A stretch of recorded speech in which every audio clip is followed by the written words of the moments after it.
Day after day, we are surrounded by the presence of criminals. We are spectators to the deepest darkness in human actions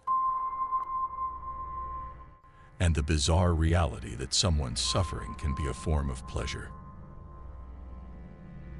As dedicated investigators of the criminal world, we're on a mission to uncover the most shocking crimes and get inside the minds of those who commit them. I am Luke, and today I bring you another unreal true crime.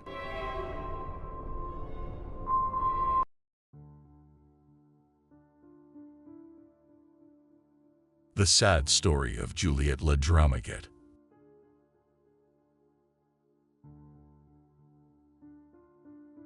Juliette Le Droumaguet, affectionately known as Juju, was born on May 2, 2013. Her parents are Paraguayan Lilian Zapata and Frenchman Stéphane Le Droumaguet, who gave the little girl both nationalities. Charlotte, the couple's firstborn, completed their family. Eventually, the spouses divorced, and Lilian joined Rainer Oberber, a German citizen who had arrived in Paraguay just a year before to settle in the country. It was known that he had worked on projects or campaigns related to human rights in Europe. Juliette had microcephaly, a neurological condition that causes motor disabilities and cognitive developmental delays. The girl was described as a cheerful, affectionate, and lively child who enjoyed playing outdoors. From mid-March 2020, Juliette had been living on a farm in the city of Emboscada with her mother, sister, and stepfather. According to reports about the case, Rainer convinced his partner to settle there when the quarantine was imposed due to the COVID-19 pandemic. Everything seemed tranquil and almost idyllic in this corner of the country, but that calm was unexpectedly and dramatically shattered on April 15, 2020. On that day, little Juliette disappeared without a trace while on the property where, in addition to her family, there were 2 workers. According to information released by the Paraguayan newspaper ABC on the morning of April 16, when the local school director realized that one of his students had been missing since the previous morning, he notified the authorities. Immediately, officers from the police station of Emboscada went to the residence of the family. It was at that moment that the mother reported her daughter's disappearance. Lilian said that the 7-year-old, who had difficulty moving, and the cognitive development of a 3-year-old, had gone missing at around 9:30 in the morning, the previous day while playing in the gated complex where they lived, along with a pair of goats that were also missing. She explained that, as time passed without her daughter returning, she asked for help from some neighbors to search the property, but they were unsuccessful. The search operation was immediately launched, involving police officers with trained dogs and the participation of local residents. As the hours passed, fears for the safety of the young girl grew. No one could believe that something like this could happen in that peaceful place. Additionally, on April 17, a team accompanied Lilian to check 2 properties in different parts of Emboscada, where they had lived, but they found no traces of the child. On the same day and in the following days, alongside search efforts, various law enforcement agencies conducted interviews with the mother, stepfather, and workers at the location. They also requested information from the telephone companies of the adults responsible for the minor and individuals connected to the case, as well as reviewed security camera footage from nearby businesses. Some witnesses reported seeing the child for the last time on April 15 at 10 in the morning. Initially, the hypothesis was that the child had gone missing while following the goats. However, investigators considered this version unlikely since the child had difficulty moving, and the goats were pregnant and did not typically stray far from the area. The property covered about 30 hectares and included several buildings. With no traces of the child found on the property, the investigation was reinforced on April 20, with the addition of prosecutors from the anti-kidnapping unit. Day later, The goats with which Juliette was said to have been playing were found. They were found in good condition, 4 kilometers in a straight line from the house, passing through a densely wooded area. Due to her motor disability, it was impossible for the girl to make that journey with the animals. The next day, the police expanded the search nationwide. During the first 2 weeks of the investigation, the prosecution team conducted several searches on the family property. These inspections resulted in the discovery of blood traces in various places, including in a van driven by Reiner. In his initial statements to the prosecution, the German citizen claimed to have left the house twice in the mentioned vehicle on the day Juliette went missing. However, the police investigation would later determine that he had actually left the property a total of 3 times. In addition to the forensic and technical work being done to determine Reiner's possible involvement in the disappearance, officials in charge of the case obtained relevant information during their interviews with various witnesses. Juliette's nanny and one of the workers on the property told detectives that Reiner easily lost his patience when it came to the younger of his daughters. On the other hand, Juliette's sister, who was 10 years old at the time, made a statement using a special system, which is used to interview minors to ensure their safety and comfort. A day later, the young girl left the country as a protective measure to reunite with her biological father in Switzerland. The prosecutor in charge of the investigation detailed that a sports shoe, a sheet, a towel, and a carpet had been seized, all of which reacted to the blood detection reagent. He also stated that tests would be conducted to determine the origin of the blood residues. The representative of the public ministry reported that new searches had been conducted at various addresses and that 2 vans owned by Reiner had been seized, as well as electronic devices. He explained that although they were investigating the case as a missing persons case, they did not rule out any hypotheses, from an intrafamily matter to the involvement of a third party. It was also reported that a computer had mysteriously disappeared from the location. When questioned about it, Reiner stated that he had sent it for repairs but couldn't say where it was being examined.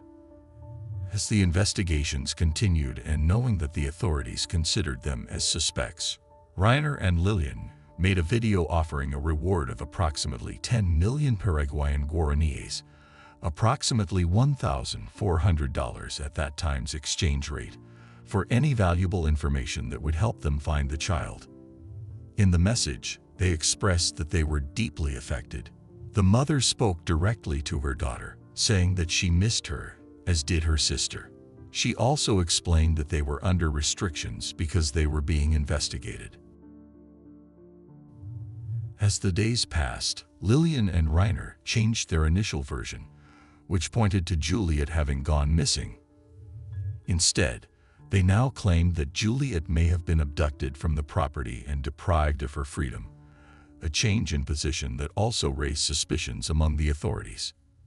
While the prosecutors had this hypothesis on the table, it seemed unlikely because there were 200 meters from the property's entrance to the place where the child was last seen. This implied that, to take the child, the perpetrator would have had to get out of a vehicle, open a wooden gate, enter with the car, take the child and the 2 goats that had also disappeared, close the gate again, and leave. However, it was not credible that the 3 people in the house at that time did not hear the sound of a vehicle. Based on the findings during the investigations, the prosecutors charged the mother and stepfather of the child with failing in their duty of care and education, as well as abandonment. On May 4, the public ministry searched the residence and arrested Lilian, 33, and Reiner, 55. The prosecution announced that both had declined to provide an interrogatory statement and were in preventive detention.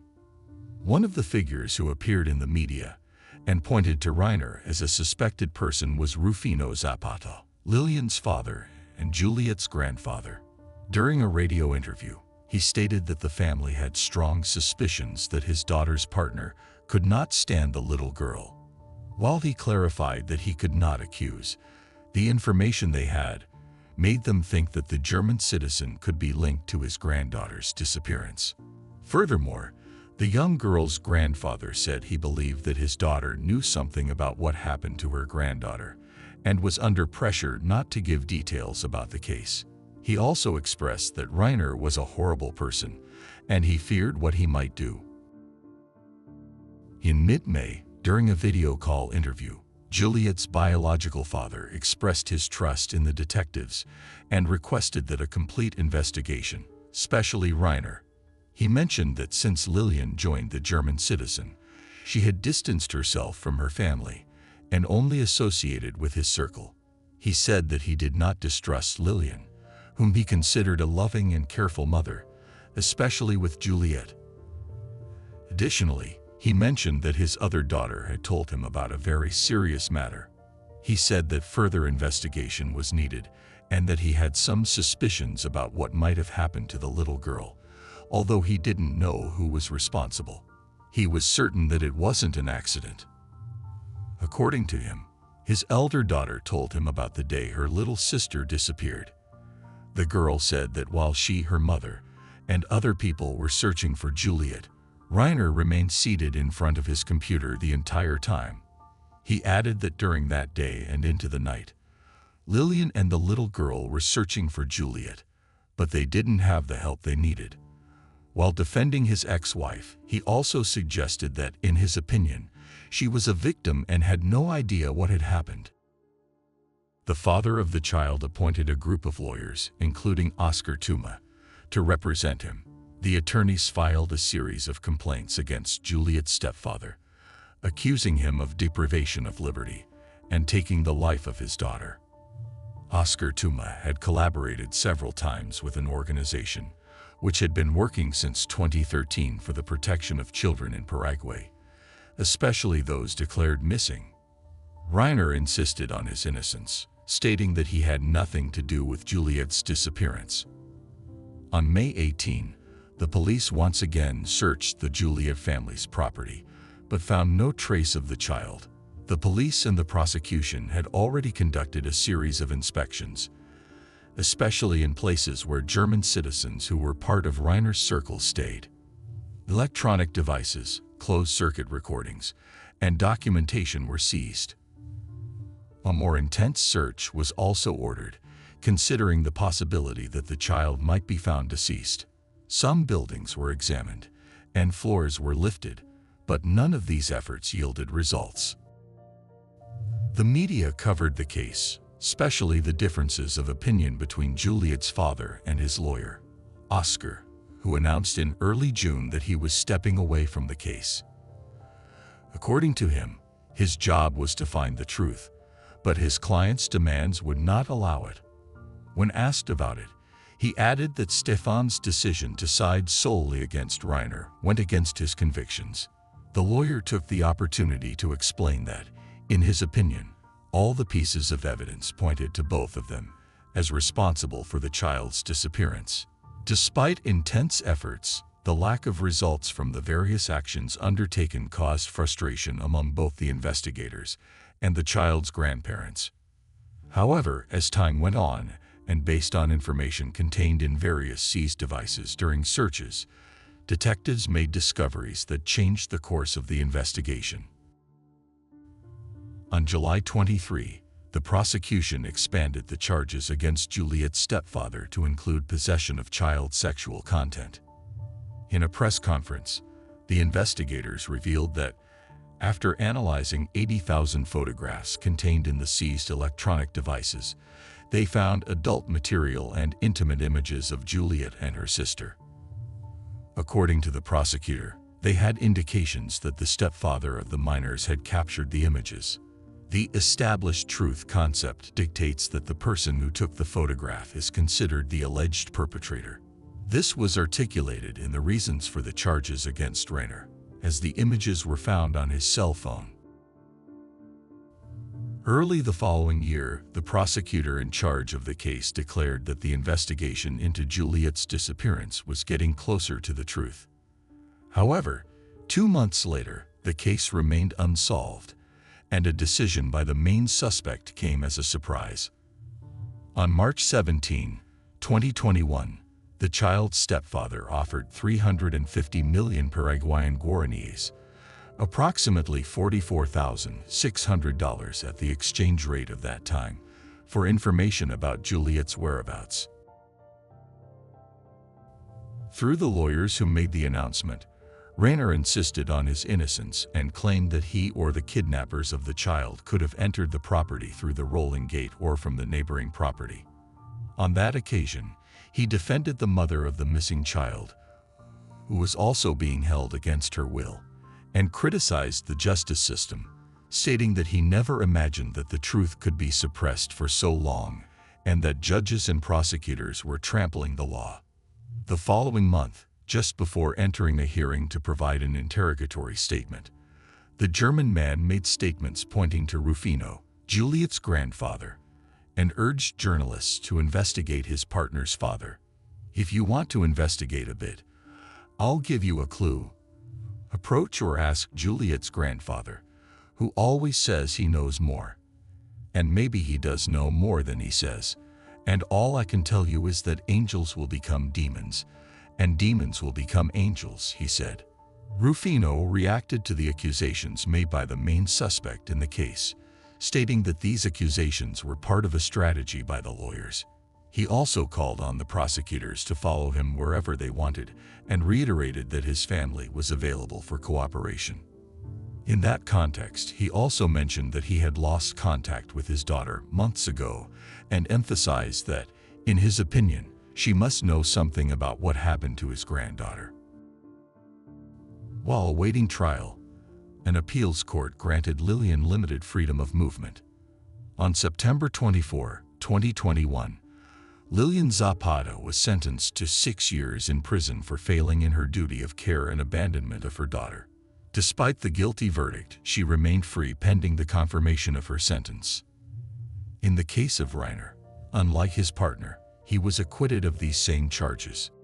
The court believed that he had no involvement in the act of abandonment. However, he still faced charges related to the possession of sexual content involving minors. Only 2 months later, on November 9, Lilian was once again sentenced.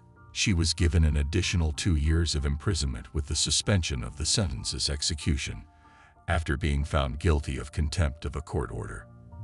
The November ruling came in response to her refusal to undergo a DNA test, which was intended to determine if the blood traces found during the investigations matched the child. She also rejected a toxicology test that aimed to determine if she consumed narcotics.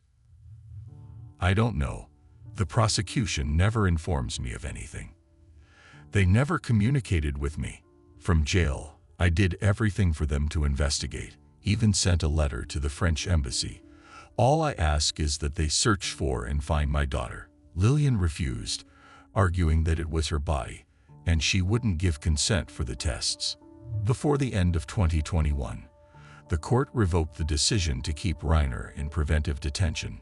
The verdict established that the public ministry did not find sufficient evidence to incriminate him, absolving him of all guilt and penalty.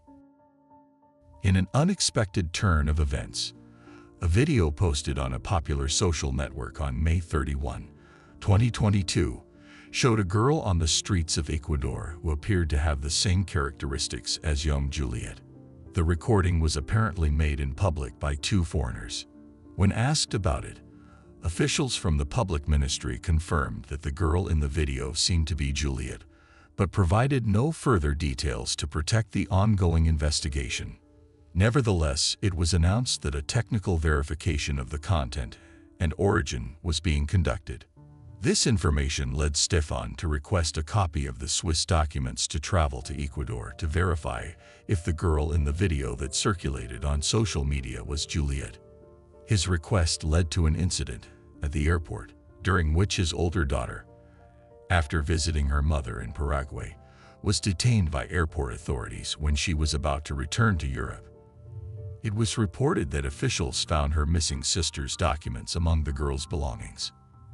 As a result, the girl missed her flight, but there were no other reported consequences. In a new chapter of this case, judge ordered the capture of Lilian, to enforce the prison sentence imposed in 2021 for the charges of violating her duty of care and abandonment. On August 16, 2023, Juliette's mother appeared before the court and requested the postponement of her imprisonment, invoking a provision in the Penal Code that allows the postponement of the sentence for mothers of children under 1 year old. However, on August 17, the court ruled against her request and ordered her immediate confinement at the National Women's Penitentiary, where she will serve her 6-year sentence. The judge mandated that her baby must receive pediatric care, social assistance, and all necessary care to ensure the well-being of the child and his mother during the breastfeeding stage. 3 years have passed since Juliette's disappearance, and many loose ends remain. One of the hypotheses being considered is that the girl disappeared on April 14, a day before the date the parents reported to the authorities, following an incident inside the house, and was subsequently moved to another location with the goats. To this day, it remains unconfirmed whether the blood found during the investigations belongs to Juliette, among other reasons due to the refusal of Lillian and the biological father to provide the necessary samples for DNA comparative studies. Nevertheless, Stefan remains vigilant for any progress in the investigations and has offered a reward for information leading to Juliette's whereabouts. Juliette's grandfather, Rufino, also refuses to give up. On several occasions, he has expressed his concern about the lack of results in the investigation and has requested the collaboration of the public to report any information or suspicions that could lead to Juliette's discovery. National authorities assure that the investigation is ongoing and the police are following several leads. All that remains is to hope that the responsible party or parties for Juliette's disappearance confess, or that someone provides credible information that leads the authorities to the truth. And that's the end of today's case. As always, I appreciate your support for my work. If you subscribe, like, and share this video, it will help me continue creating content. This was another episode of Unreal True Crime. See you soon.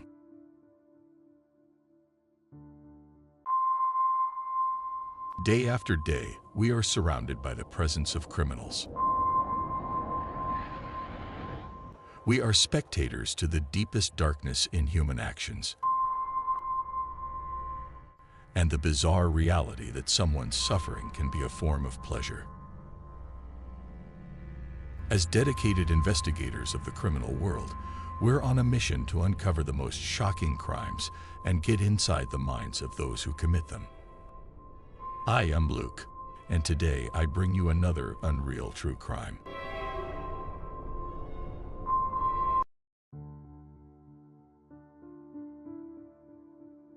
The case of Rachel Marie Runyon.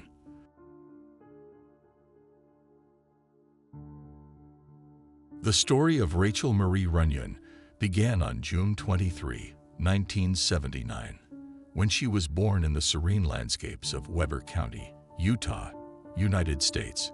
She was the only girl in the family of Jeff and Elaine Runyon. The couple's firstborn was named Justin, and the youngest child was Nathan. The 3 siblings lived in harmony, promising laughter and shared memories. According to reviews of her life in 1981, Rachel, with her innate grace, the 2-year-old girl, ascended to the realm of childhood royalty by being crowned Little Miss Sunset. With her golden hair and radiant smile, she captivated attention at every local event. But little Rachel not only had physical beauty, her inner nobility was much greater, according to her mother Elaine. She was a gentle and kind girl who was often seen on the periphery of playgrounds. She was extremely observant and analytical, and knew how to stay away from the rough games between Justin and the other boys. She had the habit of sucking her thumb while observing the mischief of others. That gave her an even sweeter and also funny appearance, which aroused much sympathy. Her mother occasionally teased her about her future, predicting that she would have rabbit or beaver teeth, to which Rachel responded with a naughty giggle. The Runyon family chose to settle in Sunset, a community only about 6,000 inhabitants back then, which seemed a safe paradise to raise their children. Their modest home was located near the Doxey Elementary School playground. For the three little Runyons, that park became their place of laughter and fun. Trusting that they were doing their best for their children, Jeff and Elaine decided to install a gate in the fence of their own yard, opening a direct passage to the favorite place site of the three children. Despite the apparent tranquility of Sunset, Jeff and Elaine were always vigilant, tirelessly warning their children about the risks of trusting strangers. They insisted on the importance of staying in safe places and, above all, taught them never to follow someone unknown, no matter what they offered.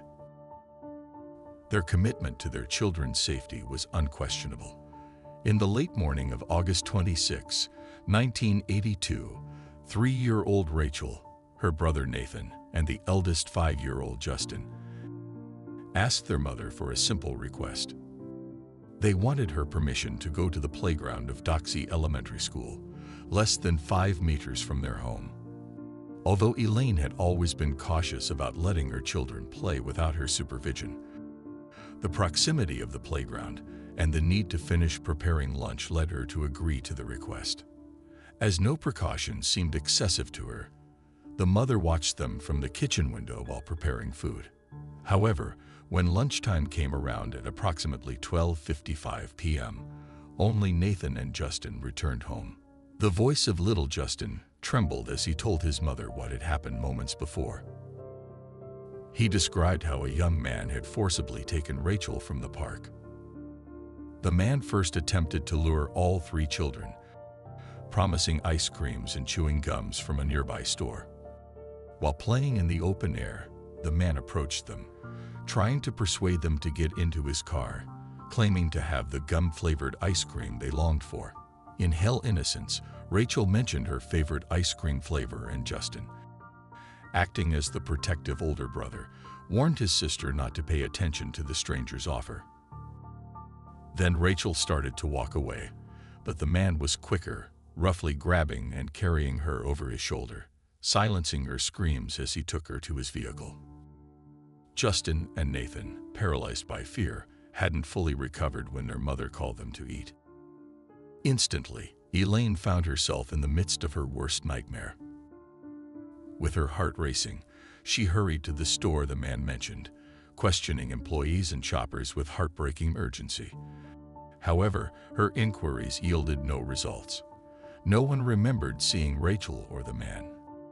20 minutes after Rachel's disappearance, Elaine was at the Sunset Police Department, sporting the kidnapping. With immense distress, Elaine barely managed to speak, and the search for answers became a painful and uncertain journey. The Sunset Police acted promptly, initiating a plan involving vehicle checks around the city. Despite their efforts, the suspect was not apprehended, nor was Rachel recovered. With time pressing, a special team of 10 investigators from various law enforcement agencies in Utah gathered under the direction of Sheriff Brant Johnston, intending to solve the child's mysterious abduction. Descriptions provided by Justin and another 10-year-old child at the park gave investigators critical details. They described a light-skinned African-American man, around 30 to 35 years old, with distinctive afro hair and a marked mustache. He drove an old dark blue 4-door vehicle, embellished with wooden strips on the sides. This man had been seen in the park, interacting with various children and having a cup of coffee for at least 15 minutes before taking Rachel against her will. His strategy was to avoid immediate alarm and prevent children from screaming in his presence by engaging them in playful activities. The children's sharp memories allowed the police to create a detailed composite sketch. However, the three children were the only direct witnesses, as no security camera have recorded the incident in the school playground. Despite persistent calls by police and the media, no one reported seeing a man with those characteristics. Subsequent efforts by the law enforcement agencies involved forensic analysis, and rigorous door-to-door investigations supported by a committee of neighbors, many of whom offered monetary contributions for an improvised search. The Runyon family embarked on a heartbreaking journey to find their beloved daughter. With limited resources but unwavering will, both the family and the community volunteers launched various methods to find Rachel. A national flyer campaign displaying the girl's image was meticulously orchestrated, and friends and neighbors joined in a race against time, calming local neighborhoods in a frantic search. The case of Rachel Runyon saw thousands of missing person posters disseminated to raise public awareness regarding her disappearance. The public's response was overwhelming, providing investigators with myriad clues about Rachel's possible location and the potential identity of the abductor. Despite the determination in pursuing every lead, the outcomes were predominantly disheartening. A week after the harrowing disappearance, Rachel's parents, Jeff and Elaine, traveled to New York to attend a press conference with the intent to sustain media attention and emphasize the urgency of their daughter's return. Jeff, in a courageous plea, conveyed the profound damage the abductor had inflicted on their daughter and themselves, urging anyone with information to come forward. Elaine, with visible anguish, suggested the possibility of Rachel being sold after her abduction, and she appealed to potential adoptive parents to ensure they were not adopting her missing daughter. The family's relentless dedication was soon met with a harsh reality of mounting financial costs, reaching $10,000 in postage expenses alone within 3 weeks. The long-term sustainability of such immense physical, emotional, and financial exertion was seemingly impossible. On September 3rd, the distressed parents brought their appeals to the Today Show, offering a reward of $20,000, primarily sourced from community donations, aiming to gather more information on Rachel's whereabouts. The community of Sunset demonstrated immense solidarity, contributing an additional $20,000 to the reward, totaling $40,000, a substantial incentive for Rachel's safe return at that time. The unexpected discovery on September 19, 1982, obliterated the enduring hopes of those searching for Rachel and left her loved one's heart broken. A family traveling in Mountain Green, Utah, discovered the partially covered body of a small girl, later identified as Rachel, despite the advanced decomposition. The mystery surrounding her death persisted, as the exact cause remained undetermined, with asphyxiation not ruled out. Following the painful confirmation of Rachel's fate, Jeff and Elaine organized a proper farewell, attended by over 300 people. Rachel was finally laid to rest at the Washington Heights Memorial Park in Ogden, Utah. In the midst of devastation, Elaine transformed her pain into efficacy for child safety and legal improvements for child abduction cases, fostering awareness and change in a world that had brought her immeasurable sorrow. With her heart shattered but resolve unbroken, Elaine became a steadfast support, offering counsel, guidance, and solace to other parents plunged into the turmoil of their children's disappearances.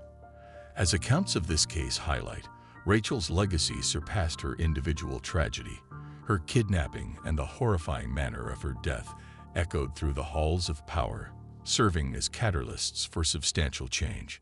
In October 1982, legislation was enacted at the federal level, granting parents of missing children access to an information exchange hub managed by the Federal Bureau of Investigation, FBI.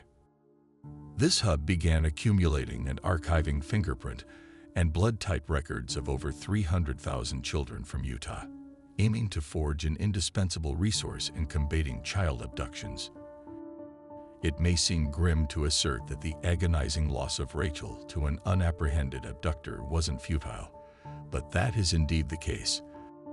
The state of Utah introduced the Rachel Alert System in April 2002. Intended to notify residents about active child abduction and missing children cases, this system emerged as a ray of hope. It was only initiated when rigorous criteria were fulfilled, such as the child being a minor or mentally disabled, immediate danger, and not running away voluntarily. Detailed physical descriptions of the child were also mandatory. The Rachel Alert was activated only twice, during the disappearance of Elizabeth Smart in June 2002 and the kidnapping of Nicholas Triplett, a 3-month-old, in January 2003. Both children were eventually recovered alive. After Elizabeth Smart's safe return, realizing the efficacy of such alert systems, 41 states adopted the Amber Alert system, named for another girl, Amber Haderman. In April 2003, Utah transitioned from the Rachel Alert to the Amber Alert system to comply with national standards. However, this didn't signify that the 3-year-old would be forgotten. To honor her memory, the Attorney General's office instituted the Rachel Runyon Award for citizens who aid in recovering a child by contacting the law enforcement when an alert is issued. Elaine was also invited to participate in the award ceremonies. Currently, the Amber Alert system undergoes testing twice a year in Utah on January 13 and August 26, the dates marking the anniversary of Rachel's abduction. Although Rachel's murderer remains of large in the case unsolved, Lieutenant Phil Instead's vow that it will not be forgotten persists. Phil, the first to respond to Elaine's urgent call following her daughter's abduction, has continually supported the Runyon family. Over the years, he repeatedly reassured them of Sunset Police Department's unwavering commitment to find the individual responsible for Rachel's abduction and subsequent tragic death. In 2007, the case was officially reopened, and the police have been collaborating closely with the Utah Attorney General's office in their quest to apprehend and bring the perpetrator to justice. At the time, a $58,000 reward was offered to anyone delivering information, leading to the arrest and conviction of the perpetrator. With the reward seemingly not alluring enough to elicit crucial information, hopes of identifying the perpetrator are heavily dependent on substantial advancements in forensic technology since 1982. Strategies like the potential exhumation of Rachel's body to collect more evidence were also considered. In 2007, DNA testing on items found near the location of the remains provided initial results, but didn't significantly advance the investigation. Regardless of the hurdles and uncertainties, the Runyon family maintains hope that justice will eventually be served. The scope of suspects has varied over the years. In 2012, it was disclosed that focus was on an inmate in a Pennsylvania prison, a former resident of Sunset in 1982. While no formal charges were levied against him, he was deemed a person of interest in relation to the little girl's kidnapping and homicide. Another potential suspect is a man with a criminal background located in New Mexico. Chief Ken Aborn of Sunset Police has noted that evidence does point toward this individual's possible guilt, but it's currently inadequate for a formal arrest. Despite the obstacles, the quest for justice for Rachel is ongoing, and the resolve of her family and the authorities remains unyielding. In May 2016, the park, a silent witness to her abduction, was renamed Rachel Runyon Memorial Park. On August 26, during a ceremony filled with emotion, it became a tangible tribute to the little girl's memory. Her commemorative stone, bearing her image and a brief recount of her story, stands within the park's boundaries, the engraving on the stone commemorating her short-lived life. This was not the only significant act in Rachel's memory. In March 2017, Rachel Runyon's Missing and Exploited Children's Day became law in Utah, aiming to emphasize child safety in the community annually, inspired by Rachel's story. In 2019, there was renewed hope in Rachel's case when private investigator Jason Jensen began working with the Runyon family. Jensen, co-founder of Utah's Cold Case Coalition, focused on a different crime from the 1970s. Witnesses in this unrelated case had provided incorrect information about the suspect's appearance, leading Jason to reconsider the descriptions given in Rachel's case. Specifically, he pondered if Justin, Rachel's brother, could have misinterpreted the racial identity of the abductor due to his young age and the predominantly white neighborhood they lived in, where interactions with African Americans were limited. Jason discussed with Elaine the possibility that Rachel's brother might have observed a Latino man abducting his sister.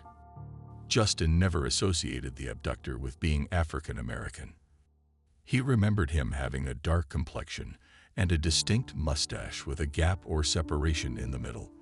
The authorities, however, had prioritized the description provided by another older child present at the park that day. According to Jason, this misinterpretation possibly misdirected the investigation for almost 4 decades.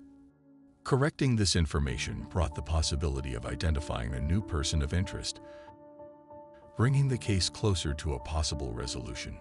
Jason also provided more details about the suspect's car, a 1973 blue-painted car with wood panels on the sides, allowing for more focused search efforts.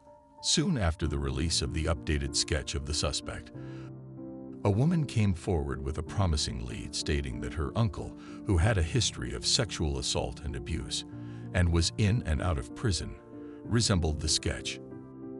He had been released from prison in 1981 and lived in the area at the time of Rachel's abduction, driving a blue-painted car with wood panels, exactly like the one Jason thought was used in Rachel's abduction. However, he had passed away, so without a confession or DNA, there wasn't enough evidence to connect him to Rachel's murder.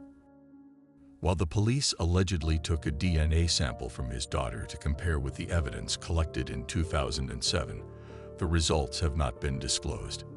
Elaine, since the incident, has devoted her life and Rachel's legacy to preventing other children from suffering the same fate by educating children and parents about the dangers of abductions and crimes. Every year, on the anniversary of Rachel's abduction, her family holds small ceremonies at the park from which she was taken, now named after her.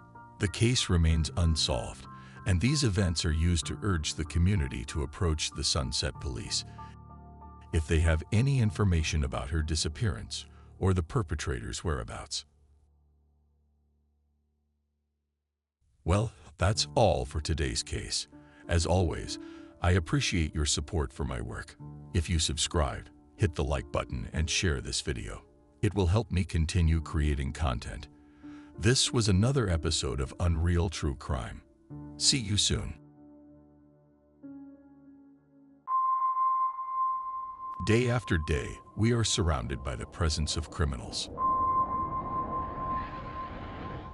We are spectators to the deepest darkness in human actions and the bizarre reality that someone's suffering can be a form of pleasure. As dedicated investigators of the criminal world, we're on a mission to uncover the most shocking crimes and get inside the minds of those who commit them. I am Luke, and today I bring you another Unreal True Crime.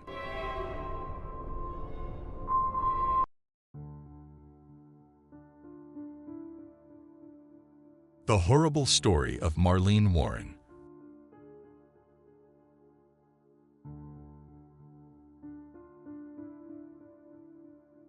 Marlene Warren was born on April 15, 1950, in Michigan, USA. Growing up without a father, she dreamt of having a large and close-knit family from a young age. This dream soon became a reality when she married a man named John, with whom she had 2 children.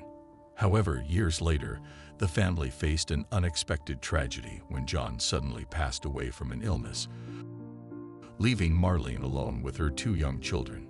Marlene dedicated herself to work, striving to support her children on her own. 6 years after her husband's death, Marlene met a man named Michael Warren. They soon married, and Michael was involved in the used car business. After marrying, he started his own business in this sector.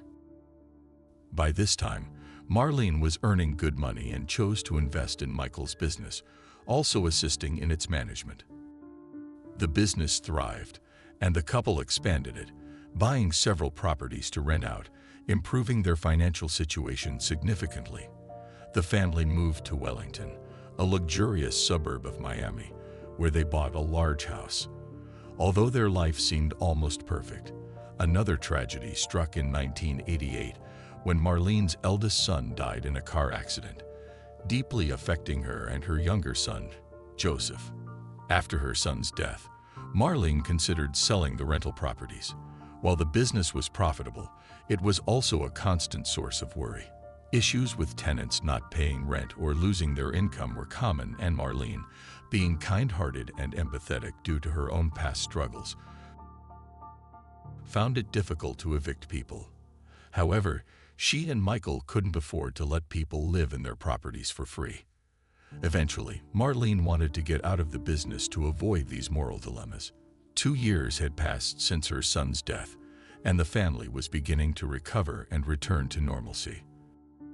However, on the morning of May 26, 1990, something terrible and unexpected occurred. Marlene was at home with her son and 3 of his friends who had come over for breakfast. Their kitchen had a view of the driveway. Suddenly, the doorbell rang, and Marlene went to answer it. Her son saw a white Chrysler parked in front of their house. When Marlene opened the front door, she was greeted by a person dressed as a clown, holding 2 balloons and a bouquet of flowers. Marlene commented, "How cute," but then something unexpected happened. The clown who appeared at Marlene Warren's doorstep suddenly pulled out a gun and shot her in the head. Marlene's son and his friends, who were in the house, rushed to the hallway, only to be met with the shocking sight of Marlene bleeding on the ground. The clown, dressed in full costume, stared at them for a few seconds before returning to the white Chrysler and driving away. Marlene's son, despite having an injured leg, urged his friend to drive after the clown, but they were unable to locate the vehicle. Marlene was quickly taken to the hospital in an unconscious state, and the police began their investigation. They first spoke with everyone in the house at the time of the attack. Marlene's son could not identify the assailant due to the costume, gloves, and wig, noting only that the attacker had very dark eyes. His friends added that the clown was quite tall, and that the work shoes worn were strikingly different from the costume. A neighbor walking their dog near Marlene's house also saw the clown but couldn't provide significant information to the police. The investigators started looking for a white Chrysler and sought other evidence. Their first suspicion fell on Michael, Marlene's husband, who had left for a Miami racetrack that morning and was not at home during the attack. Despite having reasons to believe he was involved, such as the family's fondness for clowns and an anonymous tip to investigate Michael and a 26-year-old woman named Sheila Keene, the police found that Michael was around 110 kilometers away from home, making it physically impossible for him to commit the crime. Sheila Keene, who worked at Michael's used car business, was rumored to be having a secret affair with him. This relationship had been speculated by some colleagues. If Michael was in a relationship with another woman and wanted to leave Marlene, he faced a significant financial loss in a divorce, as most of the family assets were in Marlene's name. Despite the lack of concrete evidence linking Michael and Sheila to the crime, the police still considered their involvement probable. Given the disguise used by the assailant, the police considered whether Sheila could have been the clown.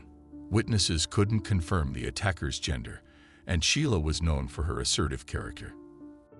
She handled clients who were late on rental payments, often needing to repossess cars, a job in which she was unyielding, and for which she carried a .38 caliber pistol, the same caliber used to shoot Marlene.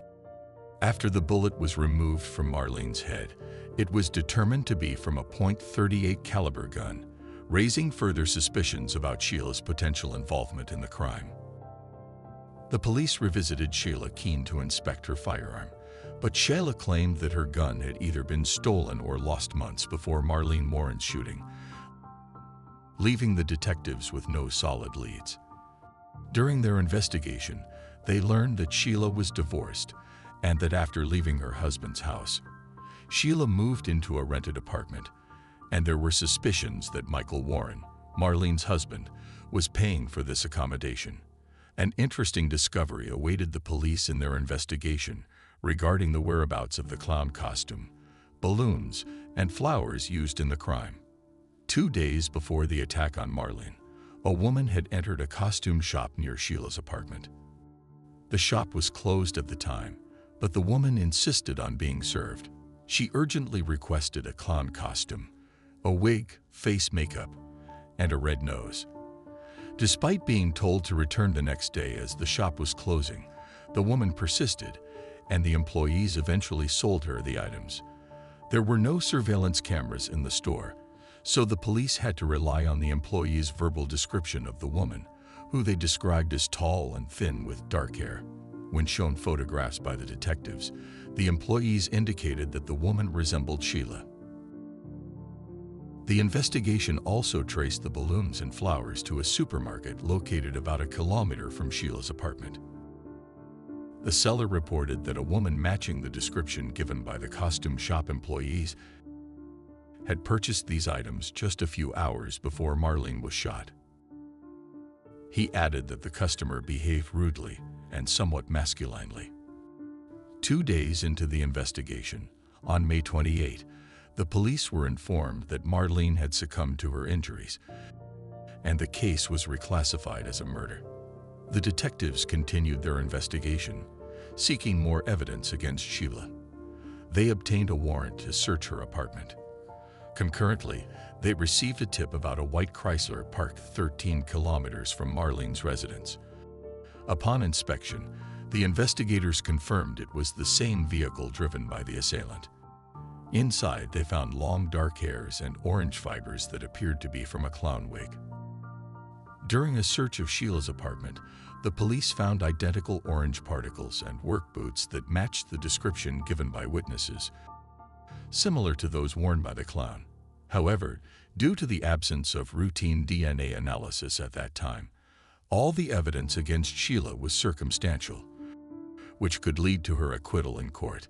Detectives then turned their attention to how the clown had acquired the car used to reach Marlene's house. They uncovered that about 1.5 months before Marlene's murder, a man had mistakenly rented a car from one of Michael Warren's main competitors. When this mix-up was reported to Michael, his reaction was notably strange. Rather than informing a customer about a mistaken car rental from one of his competitors, Michael Warren told the man to just leave the car in the parking lot and put the keys inside. Michael then asked an employee to take him and Sheila to the parking lot and instructed the employee to keep quiet about the incident. The employee witnessed Michael and Sheila leaving in the same white Chrysler. This happened shortly after a serious disagreement between Michael and his competitors, where Michael had been giving his competitors a negative image in his advertisements, which they disliked. Detectives decided to investigate Michael's business further and found numerous legal infractions, including tax and insurance manipulation. They also found evidence suggesting that Michael had used illegal methods to repossess cars, even when clients had paid on time and met all conditions. During this investigation, police spoke with an employee who recalled an interesting incident where Michael and Marlene had an argument at work. After Marlene left, Michael asked the employee how much it would cost to make his wife disappear. Although this sounded suspicious, detectives still had no evidence linking Michael to the murder. Nevertheless, he was arrested for various business manipulations and initially sentenced to 8 years in prison, but was released after 4 years. In 2002, Michael married Sheila and moved to another state. Although detectives could never prove Michael's involvement in the murder, they continued to monitor him. After moving, Sheila began introducing herself to new acquaintances as a police officer and had dyed her hair from dark to blonde. She and Michael opened a restaurant and seemed to have built a good life.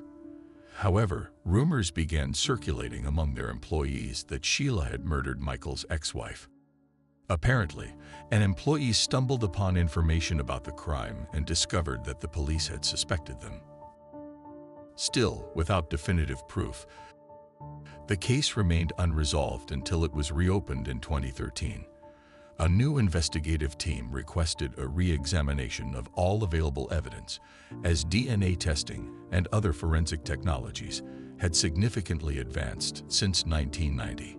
It took several years to re-examine the evidence. First, the orange fibers found in Sheila's apartment, the car, and the crime scene were compared, showing they were almost identical.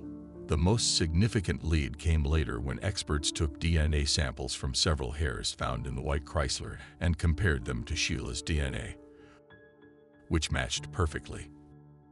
This provided irrefutable evidence that Sheila had been in the same car the clown used to drive to Marlene's house. Sheila was arrested in 2017, then 54 years old, and continued to deny her guilt. She was denied bail and awaited trial in jail. Michael insisted he had nothing to do with Marlene's murder and believed Sheila was innocent as well. He hired expensive lawyers for her, and the trial had been prolonged for years. In preparation for the trial, the police uncovered some previously unknown facts. About a year after Marlene Warren's murder, an attorney who had worked with Michael Warren on business matters contacted them. He revealed that approximately a year before the murder, Michael had asked him a very strange question. If a husband kills his wife, what happens to the property registered in her name? Would it go to the husband? The attorney was surprised by this question, but advised Michael that if the husband arranged for an acquaintance to commit the murder and the court couldn't link the husband to the killer, he would inherit the woman's assets. Furthermore, the attorney shockingly advised Michael that if the murderer wore some kind of disguise, like a clown's, they would likely never be identified and thus escape punishment. Another shocking confession came from a man whose deceased father had worked for Michael at the time of the murder. He confessed that his father had helped carry out illegal plans for extra money, such as rolling back odometers to sell cars at higher prices. On the day of the murder, Michael asked his father to dispose of the gun and the car used by the murderer after abandoning the Chrysler in the parking lot. Before dying, the man's father revealed that the second car was hidden in a river canal. The police found the car in the canal, confirming the witness's truthfulness, although no evidence survived. Sheila's trial was repeatedly postponed until a final date was set for May 12, 2023. However, on April 25, something unexpected happened. Sheila pleaded guilty to avoid the death penalty she would have faced if she lost the murder trial. Her lawyers stated that Sheila was innocent of the murder, but feared for her life, and thus accepted responsibility for someone else's crime. She was sentenced to 12 years in prison for second-degree murder, with about 5.5 years deducted for the time already served and further reduced for good behavior. She was expected to spend an additional 16 to 24 months in prison. As for Michael, his involvement has not been proven, and he remains free. It's unlikely he will ever be charged with his wife's murder, as there is no direct evidence against him. Marlene's son, the sole member of his family, thanked the detectives for uncovering the truth and keeping the case alive for years. Despite the profound tragedy of his mother's death, he overcame his grief, opened his own small construction business, and rebuilt his life. And that's the end of today's case. As always, I appreciate your support for my work. If you subscribe, like, and share this video, it will help me continue creating content. This was another episode of Crime Analysis Central. See you soon.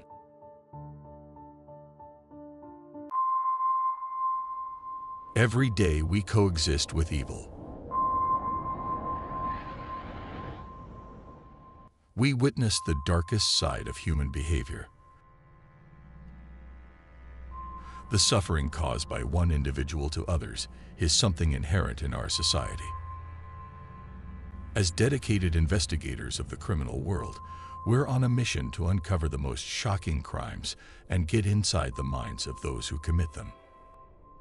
I am Lucas, and today I bring you another unreal true crime.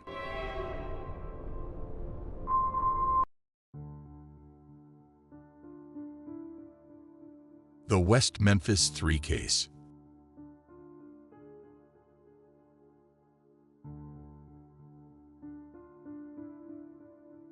On May 5, 1993, the weather was perfect in the small town of West Memphis, located in Crittenden County, United States.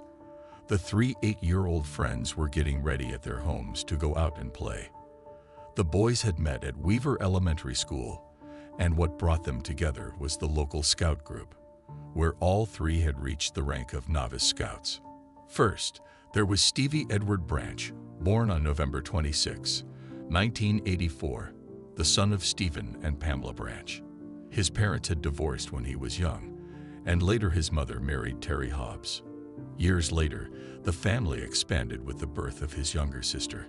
Stevie was about 4 feet 2 inches tall, weighed around 64 pounds, and had dark blonde hair.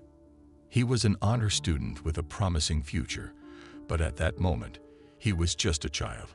That day, he put on a white shirt and blue jeans, left his house on his black and red bicycle. Second was Christopher Byers, born on June 23, 1984, to parents Melissa DeFeer and Rick Moore. His parents divorced when he was just 4 years old, and shortly after, his mother married John Mark Byers, who adopted him, along with his 13-year-old brother, creating a new family. Christopher was the smallest of the group, standing at about 4 feet, weighing around 51 pounds, and had light brown hair. His physique matched his personality. He was very sweet and innocent. He wore blue pants, dark shoes, a white long-sleeve shirt, and headed to his destination. The group was completed with Michael James Moore, born on July 27, 1984, to parents Todd and Dana Moore, and he had an older sister. Michael was the leader and stood out for his strong personality. He was about 4 feet 2 inches tall, weighed around 77 pounds, and had brown hair. Before leaving, he put on blue pants, a Boy Scout shirt, and a cap from the same organization. He liked wearing the uniform even when he wasn't at scout meetings. He was a real enthusiast. He rode on his green bicycle to meet Christopher and Stevie. The 3 boys headed toward the Robin Hood Hills, where they played all afternoon. Around 6:30 p.m., Christopher's stepfather started calling them to come home, but he only heard the echo of his own voice in response. After half an hour of waiting and growing anxious, Mark Byers decided to go to the police station to report the 3 boys missing. Although the authorities began a search, it had to be limited because it was already very dark, and the trees covered the entire area. Nevertheless, families and neighbors carried out their own search until dawn, but they could not find any trace of the 3 children. At the break of dawn the next day, the police started a more comprehensive investigation, led by the search and rescue personnel of Crittenden County. They searched every corner of the forest, but they could not find even a single clue.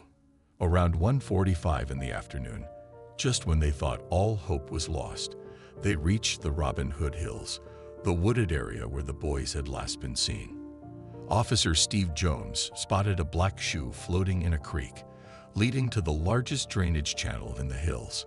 He alerted his supervisors, and they acted quickly, searching the area downstream of the ditch.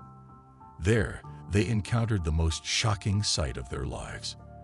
The lifeless bodies of the 3 children were at the bottom of a lake, having been tied hand and foot with their own shoelaces. Their right ankles were tied to their right wrists behind their backs, and the same was done with their left legs and arms. The horror did not end there. Both Michael and Steve had bruises all over their bodies. Christopher, on the other hand, had bruises and abrasions on various parts of his body, as well as cuts on his private parts and bite marks. However, this was not of particular attention to the detectives. No one could understand the magnitude of the crime. It had been perpetrated with a cruelty that transcended human limits. At the bottom of the same muddy ditch, wrapped around sticks, they found the children's clothing. Most of the garments were inside out, as if they had been hastily removed. Something that particularly caught the detectives' attention was that the underwear of 2 of the children was nowhere to be found, and 1 pair of pants had traces of fluid, leading to speculation about a possible motive of sexual assault. However, before drawing any conclusions, they had to wait for the forensic analysis. The case was just beginning. The investigation process was hindered because the officers had removed the bodies from where they were found before the forensic scientists arrived to conduct the pertinent studies. The crime scene was contaminated, as the chief of police was continuously smoking, throwing cigarette butts into the ditch. The autopsies indicated that Christopher died from multiple wounds that caused him to bleed out, while Stevie and Michael died from drowning in the ditch. The autopsies indicated that Christopher died from multiple wounds that caused him to bleed out, while Stevie and Michael died from drowning in the ditch. The hypothesis of sexual abuse was discarded because the studies showed that the wounds were the result of a knife attack, and there were no signs of sexual abuse on the bodies of the minors. Speculation began about the possibility that the children had been attacked somewhere near the woods and then murdered in the ditch. Christopher's autopsy stood out from the rest. He was the only victim with drugs present in his system, specifically Ritalin. While the boy took the medication daily due to his attention deficit hyperactivity disorder, the dose found in him corresponded to a level higher than that indicated by his therapist. The details emerging from the case were increasingly disturbing, and the townspeople grew more and more anxious, exerting pressure on the police. They were desperate for a quick resolution and a culprit to blame. Suddenly, it seemed as if a light had been shown on a potential suspect, a teenager who seemed to fit the criminal profile.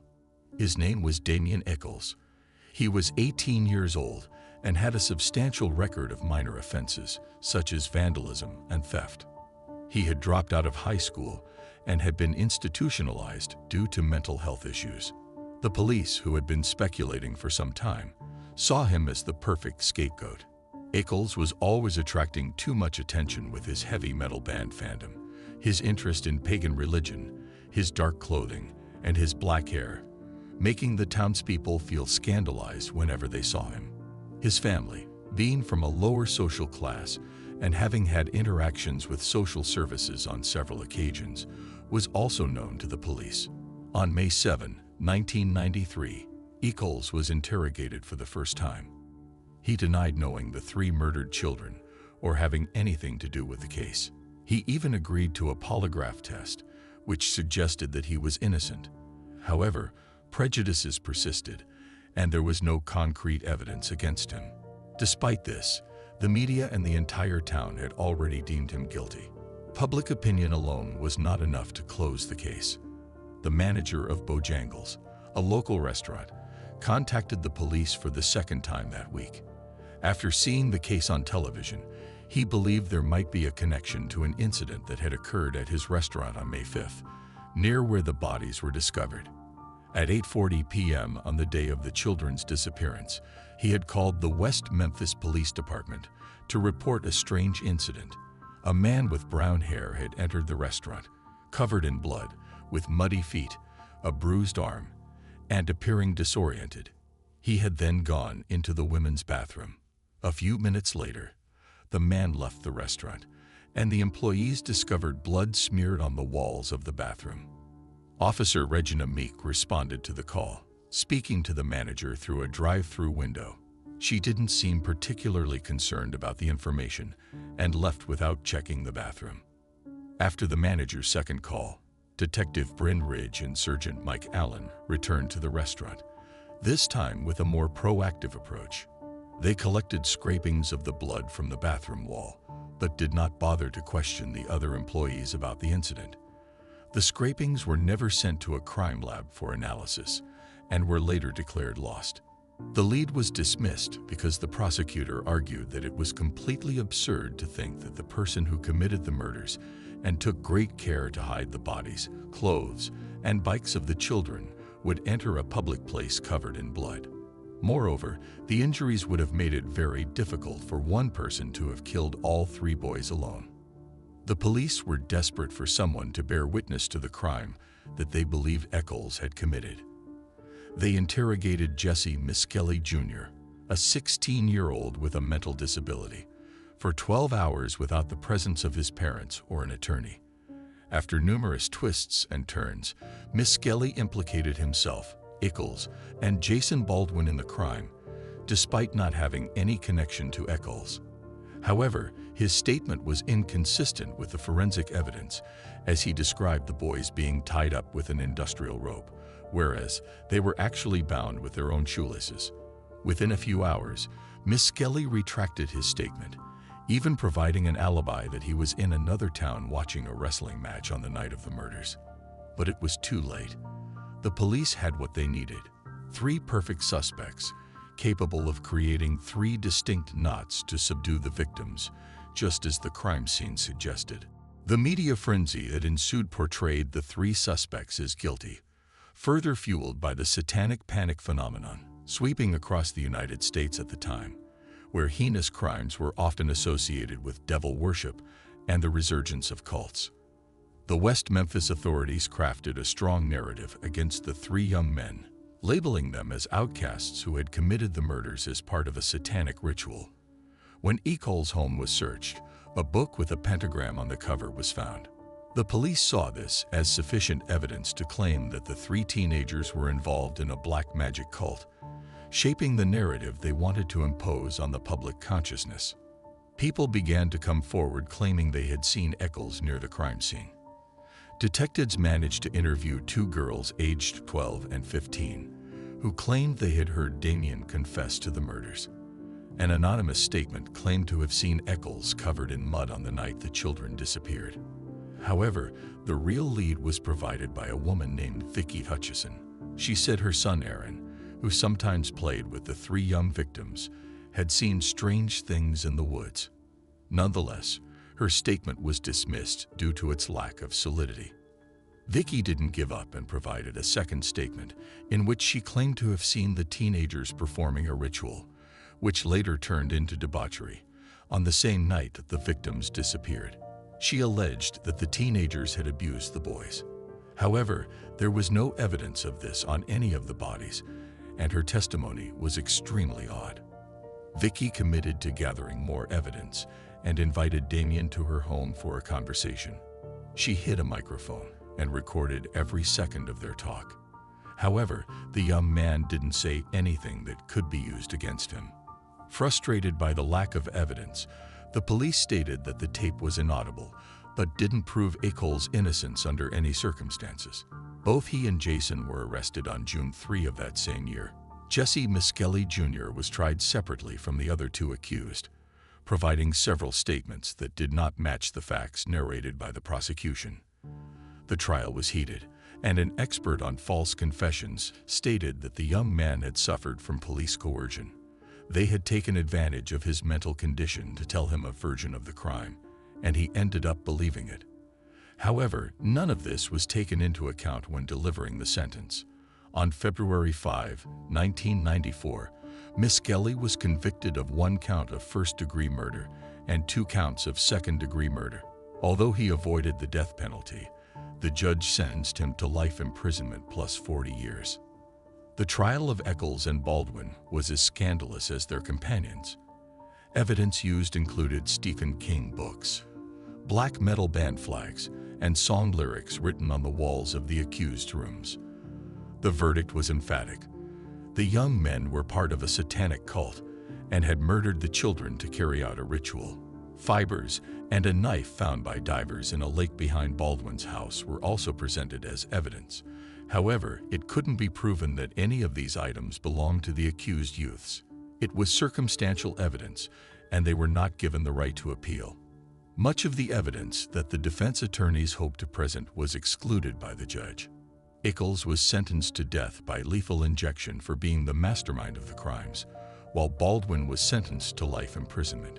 When asked if there was any reason why the sentence should not be pronounced, Baldwin reaffirmed his innocence. Eccles, completely devastated, shook his head. The execution date was scheduled for May 5, 1994, but nothing was that simple. For the victims' families, the sentence had been handed down too quickly, and there were unresolved issues, which began the most mediatic part of the case, attracting the attention of the most unexpected figures. The young men were already known throughout the country as the West Memphis Three. The case aroused the interest of several prominent figures in the music world, whom Eccles and Baldwin listened to. Among them was Pearl Jam's lead singer, Eddie Vedder, who helped raise money for their legal defense. Natalie Maines, the lead singer of the Dixie Chicks, also joined the cause of the trio. The metal band Corrosion of Conformity included a song inspired by the case called Free the Three in their album Wise Blood. But it wasn't just musicians who were part of the media defense. The young men also received support from Johnny Depp and several film directors. In 2007, with significantly more advanced technology, new DNA tests were conducted. These tests showed that there was no trace of the three accused on the bodies of the children. The bite marks also did not match any of them. Most shockingly, the results suggested the presence of other individuals at the crime scene. A hair found on one of the shoelaces of Michael Moore was consistent with the DNA of Terry Hobbs, Stevie Branch's stepfather. Hobbs had a criminal record and was known in the town for having a long history of mistreatment, including assaulting his wife, allegations of hitting minors, and attacks on neighbors.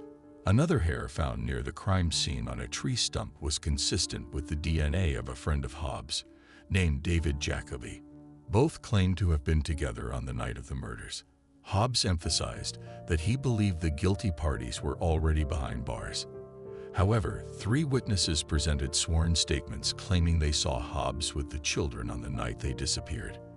The police did not initiate legal actions against him, but the media did. Peter Jackson, the renowned director, began producing a documentary with the goal of reconstructing the events, pointing at Stevie's stepfather as the murderer. New testimonies were collected. Jo Lynn Mackay, Michael Moore's mother, claimed she saw Hobbs washing clothes on the night of the murders, presumably to clean mud off his clothes. Additionally, a cherished pocket knife belonging to Stevie, which he almost always carried with him, was later found among Hobbs' possessions. Finally, and perhaps most damningly, 3 young men claimed that a nephew of Hobbs told them his uncle had been the murderer, but it was a family secret. Opinions among the victims' families began to diverge. The stepfather of Christopher Byers started to suspect Hobbs, even calling him a child murderer. However, Todd Moore believed that the evidence against Hobbs was not convincing.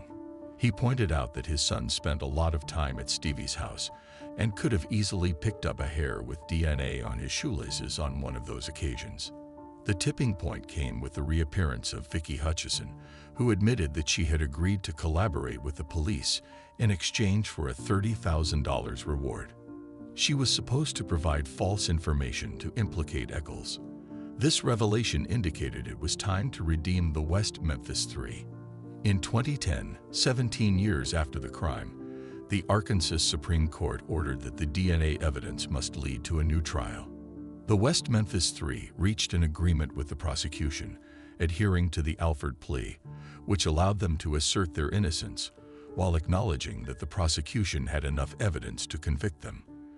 On August 19, 2011, they were released on a suspended sentence of 10 years, after having spent 18 years in prison. However, they remain on probation and could be incarcerated again for more than 21 years if they reoffend. The procedure allowed the accused to freely express that they are innocent, even though their official record still lists them as guilty. In interviews given after their release, Baldwin stated that he had been reluctant to plead guilty to crimes he did not commit, but he did so to spare Eccles from the death penalty.